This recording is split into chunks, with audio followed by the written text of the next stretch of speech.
அனைவருக்கும் வணக்கம். இது PS in kitchen YouTube channel. இன்னைக்கு நம்ம ஸ்பெஷலாக ஐயர் வீட்டு ஸ்டைலில் எப்படி இட்லி மிளகாய் பொடி டேஸ்ட்டாக பண்ணுறது அப்படிங்கிறத நம்ம இன்னைக்கு வீடியோவில் பார்க்கலாம்.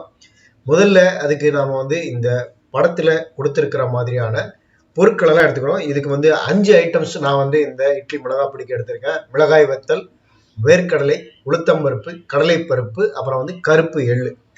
இந்த 5 ஐட்டத்தை வச்சு நாம் டேஸ்டியாக எல்லாரும் விரும்புகிற மாதிரியான ஒரு இட்லி மிளகாய் பொடி எடுக்க போகிறோம். முதல்ல மிளகாய் வத்தலில் பார்த்தீங்கன்னா இந்த ஸ்டெம் இருக்கும், அந்த காம்பெல்லாம் கிள்ளிட்டு தனியாக எடுத்து வச்சுக்காங்க.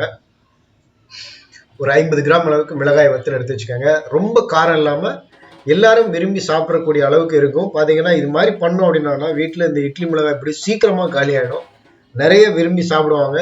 காரம் ரொம்ப கம்மியாக சேர்க்கறதே நல்லது. கடைகள் எல்லாம் பார்த்தீங்கன்னா பாக்கெட்டு வாங்குகிறோம். அதெல்லாம் பார்த்தீங்கன்னா காரம் ஜாஸ்தியாக இருக்கும், இல்லைன்னா வேறு ஏதாவது கலந்துருப்பாங்க, மிக்ஸ் பண்ணியிருப்பாங்க. அதெல்லாம் வேண்டாம். வீட்லேயே நம்ம இந்த மாதிரி மிளகாய் பொடி, இட்லி மிளகாய் பொடி டேஸ்டியாக பண்ணலாம். ஒரு வானிலையில் நான் அந்த வானிலையை சுற்றி அதில் கொஞ்சம் எண்ணெய், சமையல் எண்ணெய் ஊற்றிருக்கேன். முதல்ல இருக்கிற வேர்க்கடலையை அதில் போட்டு லேசாக ஒரு 2 நிமிஷம் வறுத்துட்டு, அதுக்கப்புறமா கடலைப்பருப்பையும் உளுத்தம் பருப்பையும் நான் அதில் போட்டு நல்ல கொஞ்சம் சிவக்காக வறுத்துக்கிறேன். இது பார்த்தீங்கன்னா அடுப்பை மீடியமாக வச்சுட்டு நம்ம அப்படியே வறுத்துக்கிட்டே இருக்கணும். அப்படியே விட்டுட்டோம் அப்படின்னா கருகி போயிடும். மீடியமாக அடுப்பு வச்சுட்டு அதை அப்படியே வறுத்துக்கிட்டே இருங்க. கொஞ்சம் டைம் ஆகத்தான் செய்யும். அதனால் அதை பற்றி யோசிக்காமல் அப்படியே வறுத்து கொண்டே இருங்க. அடுத்ததாக நம்ம இதில் கருப்பு எள்ளை நான் இதில் சேர்க்க போகிறேன். கருப்பு எள்ளு இதில் நான் சேர்க்குறேன். கருப்பு எள்ளு பார்த்தீங்கன்னா ஆரோக்கியமாகவும் இருக்கும். அதே சமயத்தில் காரம் கொஞ்சம் ஜாஸ்தியாகிட்டோம்னா கூட அதை எடுத்துரும் இந்த கருப்பு எள்ளு. அதனால் கருப்பு எள்ளு இதில் நம்ம ஆட் பண்ணிக்கலாம். லேசாக வறுத்துட்டு அடுத்ததான் நான் மிளகாய் வத்தல் இதில் சேர்க்க போகிறேன். 50 கிராம் மிளகாய் வத்தல் எடுத்து வச்சுருக்கோம். இந்த மிளகாய் வத்தலை இதில் ஆட் பண்ணிவிட்டு அப்படியே வறுத்து கொண்டே இருக்கணும்.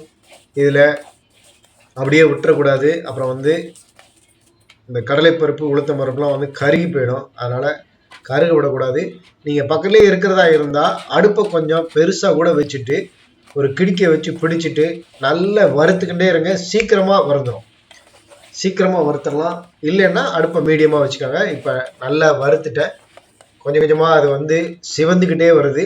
சிவக்கணும். அப்போ தான் பார்த்தீங்கன்னா பச்சை வாசனை போகும். நம்ம இந்த கடலைப்பருப்பு, உளுத்தம்பருப்பு இதெல்லாம் நம்ம வறுக்கும் போதே நமக்கு தெரிஞ்சிடும். அந்த பச்சை வாசனை போயிட்டு நல்ல ஒரு அருமையான வாசனை நமக்கு வரும். அது தெரியும். நம்ம இப்போ வீட்டில் நம்ம இந்த மாதிரி வறுக்கும் போது அது பக்கத்து வீடு வரைக்கும் அந்த வாசனை வரும்.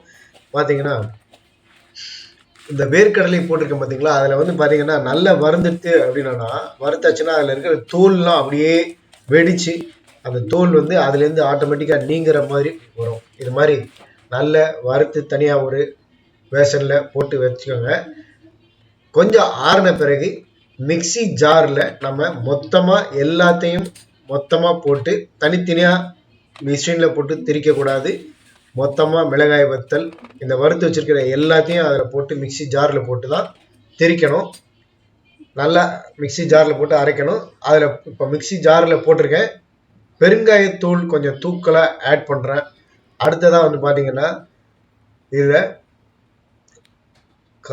உப்பு, கல் உப்பு நான் இதில் சேர்க்குறேன்.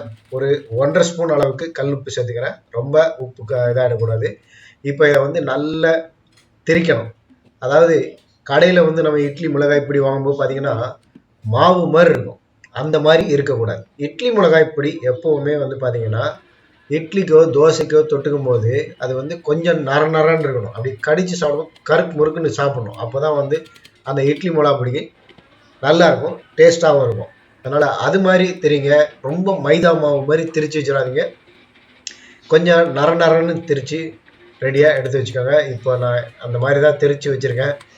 கிட்டத்தட்ட பார்த்தீங்கன்னா இது 1 கிலோ வரைக்கும் இந்த திரிச்ச பிறகு பார்த்தீங்கன்னா 3/4 கிலோவுக்கு மேலே 1 கிலோ வரைக்கும் இந்த இட்லி மிளகாய் பொடி நமக்கு வரும்.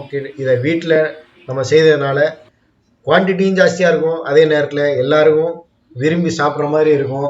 இதே கடையில் நம்ம வாங்கினோம் அப்படின்னா பணமும் அதிகமாக செலவாகும். அதனால் இதே மாதிரி நீங்களும் இந்த குவான்டிட்டியோட வீட்டிலேயே இட்லி மிளகாய் பொடி செய்து டேஸ்ட்டாக செய்து சாப்பிடுங்க. இதே மாதிரி செய்து பாருங்க. நம்ம வீடியோ பதிவுக்கு கீழே உங்களுடைய கமெண்ட்களை தெரிவிங்க. வீடியோ பிடிச்சதுன்னா லைக் பண்ணுங்க, எல்லாருக்கும் ஷேர் பண்ணுங்க. மறக்காம நம்ம PSN கிச்சன் யூடியூப் சேனலுக்கு சப்ஸ்கிரைப் பண்ணுங்க. நன்றி.